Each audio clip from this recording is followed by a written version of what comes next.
আমরা সবাই ঈদগাহে যাই নামাজ আদায় করতে। কিন্তু এখানে অধিকাংশ মানুষই আমরা ভুল করে থাকি। ঈদের নামাজ নিয়ে আমরা অনেকেই আ মানে একটা চিন্তায় থাকি যে ঈদের নামাজ ক রাকাত, নামাজের নিয়ত কি? আ নামাজের ভিতরে রুকু, সাজদা, তাকবীর এগুলো আমাদেরকে কিভাবে করতে হবে? এই বিষয়গুলো নিয়ে। বিশেষ করে খুবই ভুল হয় সেটা হলো আমাদের এই হাত তোলা ওঠা-নামার সময়। আমরা যখন তাকবীর দেই এই সময়গুলিতে আমাদের এই ভুলগুলি হয়ে থাকে। তাই আজকের এই ভিডিওটিতে আমি এমন কিছু গুরুত্বপূর্ণ কথা যেটা আমি আপনাদেরকে শেষে জানাবো, যেটা অধিকাংশ মানুষই এই ভুলটি আমরা করে থাকি। হ্যাঁ, অবশ্যই মনোযোগ সহকারে শেষ পর্যন্ত দেখতে থাকুন। প্রিয় ভাই ও বোনেরা, পবিত্র ঈদুল ফিতর ও ঈদুল আজহাতে আমরা ঈদগাহে নামাজ আদায় করতে যাই। যেহেতু বৎসরে আমরা ২ টি ঈদ পাই। তো আমরা অনেকেই কনফিউশন এ মানে পড়ে যাই যে আসলে এ এই ঈদের নামাজটা অনেকেই দেখে আমরা আদায় করি। অনেকেই হয়তোবা হাত ২ বারের জায়গায় ৩ বার, ৩ বারের জায়গায় ৪ বার আমরা তুলে ফেলি। এটা আমরা বুঝতে পারি না। তো আমি ১ম এ যে কথাটি বলব, ঈদের নামাজ ক রাকাত? ঈদের নামাজ ২ রাকাত। সাধারণ নামাজের মতনই কিন্তু ঈদের নামাজটা ওয়াজিব নামাজ। আমাদের আ হানাফি সম্প্রদায় মাযহাব অনুযায়ী আমাদের এই ঈদের নামাজের ভিতরে ৬ টা তাকবীর আমাদেরকে দিতে হয়। ১ম রাকাতে আমাদের ৩ টি তাকবীর এবং শেষের রাকাতে আমাদের ৩ টি তাকবীর আমাদের পড়তে হয়। প্রিয় ভাই ও বোনেরা, এরপরেই আমি ১ম এই যে কথাটি বলব সেটা হলো নিয়ত। আমরা অনেকেই এই ঈদুল ফিতরের বা ঈদুল আজহার নামাজের নিয়তের বিষয়ে আমরা আরবিতে পড়ার চেষ্টা করি। কিন্তু আমরা আরবিটা শুদ্ধভাবে তেলাওয়াত করতে পারি না। যার কারণে ওই নিয়তটার মধ্যে আমাদের ভুল হতে পারে। হ্যাঁ, আমাদের এটা এই আরবিতে পড়াটাই জরুরি নয়। তবে শেখার চেষ্টা করব। কিন্তু আপনি যদি এইভাবে নিয়তটা করেন যে, আমি ঈদুল ফিতরের ২ রাকাত ওয়াজিব নামাজ ৬ তাকবীরের সহিত এই ইমামের পেছনে ইক্তেদা করতেছি আল্লাহু আকবার। হ্যাঁ, আপনার কিন্তু নিয়ত কিন্তু এখানেই হয়ে যাবে।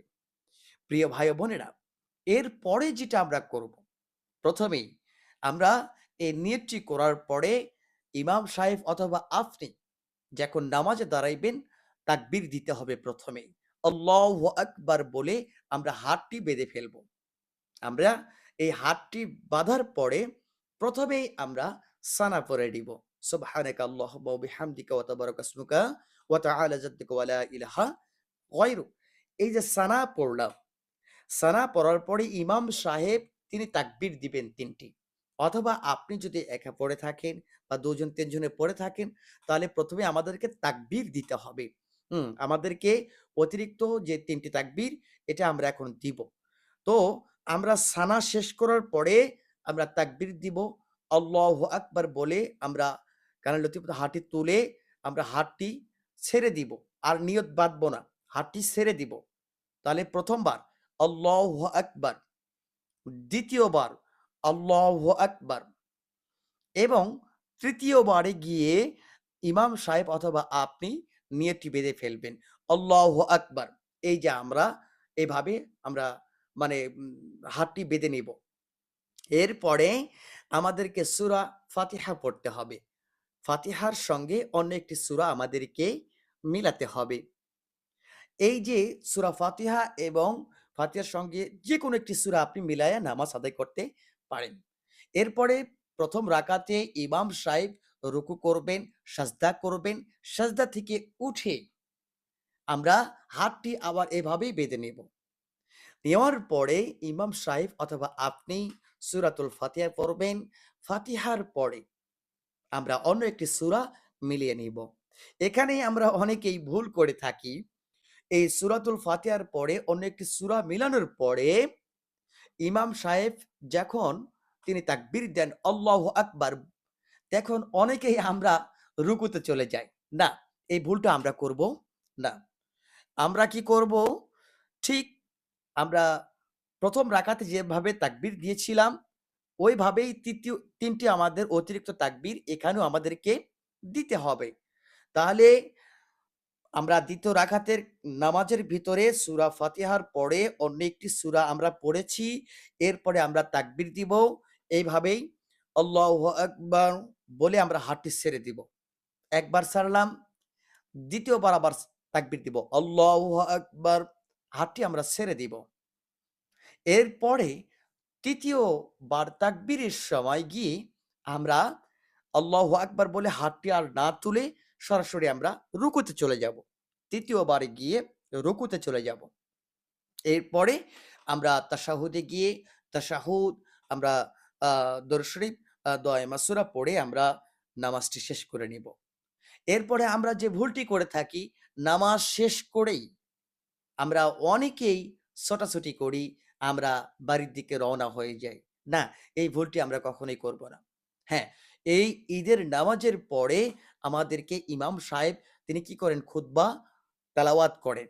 এই খুতবাটা আমরা মনোযোগ সহকারে শুনব। কেন? কেননা এই খুতবা শোনাটা ওয়াজিব।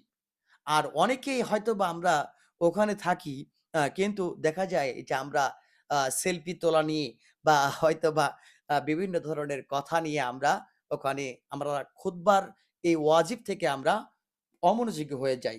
ওয়াজিবটা আমাদের ছুটে যায়। এদিকে অবশ্যই মনোযোগী হব, খুতবাটা পরিপূর্ণভাবে আমরা শুনবো। তারপরে যে কাজটি ইমাম সাহেব অথবা আপনারা আ নামাজ শেষ করে খুতবার পরে আমরা বিশেষ করে ফাতিহা শরীফ যে দোয়া, তাসবিহ, তাহলিল আমরা জানি এগুলি পড়ব। তারপরে ইমাম সাহেব তিনি আখেরি মোনাজাত করবেন। মনে রাখবেন ঈদের দিন সেই সময় আল্লাহ সুবহানাহু ওয়া তাআলা প্রত্যেকটি বান্দার দোয়া কবুল করে থাকেন। আল্লাহু আকবার। তাই এই যে দোয়া কবুলের সময় আমরা যেন দোয়া থেকে মাহরুম না হই, এদিকে মনোযোগী থাকব। অবশ্যই আমরা দোয়াতে শরিক হব। দোয়ার শেষে আমরা কি করব? আমাদের সেই ঈদুল আজহার বা ঈদুল ফিতরের যে আমরা আনন্দ উৎসব আমরা কোলাকুলি, আমরা সেগুলি সকলের সাথে আমরা কোলাকুলি বিনিময় করব। প্রিয় ভাই ও বোনেরা, তারপরে যে বিষয়টি আমরা করব, ঈদগাহ থেকে যে পথে আমরা গিয়েছিলাম তার অপোজিটে, আ তার অন্য সাইড দিয়ে অন্য পথে আমরা বাড়িতে রওনা হব। প্রিয় ভাই ও বোনেরা, আল্লাহ সুবহানাহু ওয়া তাআলা আমাদেরকে পরিপূর্ণভাবে এই নামাজটি আদায় করার তৌফিক দান করুক। এই ভিডিওটি থেকে আপনি যদি শিক্ষণীয় কিছু পেয়ে থাকেন, অবশ্যই অন্যকে শেয়ার করে আ এই ভিডিওটি দেখার মতন সুযোগ করে অবশ্যই দিবেন। কেননা যদি আপনি শেয়ার করে দেন, হয়তোবা আপনার একটা সদকায়ে জারিয়া হিসেবে এই ভিডিওটি আপনার জন্য কাজ করবে। ভালো থাকবেন, সুস্থ থাকবেন। সকলকেই ঈদের অগ্রিম শুভেচ্ছা জানিয়ে আজকের এই ভিডিও এখানে শেষ করছি। আসসালামু আলাইকুম ওয়া রাহমাতুল্লাহি ওয়া বারাকাতুহু।